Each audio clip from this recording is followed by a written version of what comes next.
บายดีมื้อนี้เฮาก็จะมาเฮ็ดแหนมจืนกินก่อนอื่นก็เอาแครอทหัวบัวยาวแล้วก็มันฝรั่งไปล้างก่อนแล้วก็เฮ็ดหูหนูแช่ผักไว้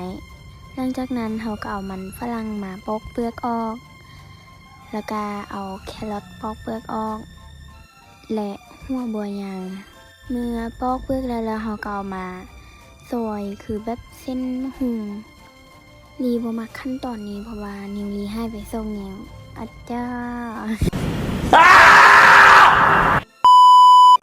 และแครอทก็เส้นเดียวกันจากนั้นก็ซอยหูบอยางแล้วก็เห็นหูนูหลังจากที่เฮาซอยทุกสิ่งทุกอย่างแล้วเนาะเฮาก็เอามาผสมกันในคลิปนี้อาจจะเห็นหัวบัวยางตอนยาวนิดนึงเด้อแนะนำถ้าใครอยากเห็นนำก็ซอยตอนน้อยเอาเพราะว่าลีแพ้หัวบัวยางก็เลยฟ้าวซอยเพราะมันแซ่บตาส่วนผสมกาคือที่เห็นแหละใส่ทุกอย่างที่เราซอยลงไปแล้วก็ตื่มแต่หมูบดไข่หั่นแล้วแต่เฮาอยากใส่เลยแต่รีใส่4 ฟองหลังจากนั้นเฮาก็เอาเส้นร้อนเปียกหรือว่าเส้นร้อนธรรมดาที่เราแช่ไว้หั่นมาใส่เฮาก็มาปรุง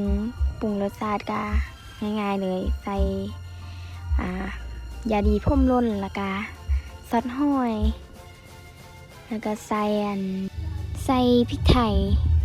แล้วก็ขนอรสดีหลังจากนั้นก็ใส่น้ำตาลน้อยนึงบ่น้อยให้เรา แล้วก็คนให้มันเข้ากันจากนั้นเฮาก็มาห่อแนะนำเวลาห่อหั่นพยายามห่อให้น้อยเด้อเพราะว่าถ้าเฮาห่อยาวแล้วปัดจืดแล้วมันสิแตกในคลิปนี้ก็บ่เนาะ บ่เลือOh my god, what is that? หลังจากที่เฮาค้างน้ำมันแล้วเฮาก็ค่อยๆเอาลงเทีละน้อยเนาะพยายามบ่ให้มันติดกันหลายเพราะว่ามันสิแตกตัดภาพมาในตอนเฮ็ดแจ่วเลยเนาะเฮาก็มาคั่วน้ำตาลแล้วก็หลังจากคั่วให้มันละลายแล้วก็เอาน้ำใส่โดยแป้งนัวน้ำปลา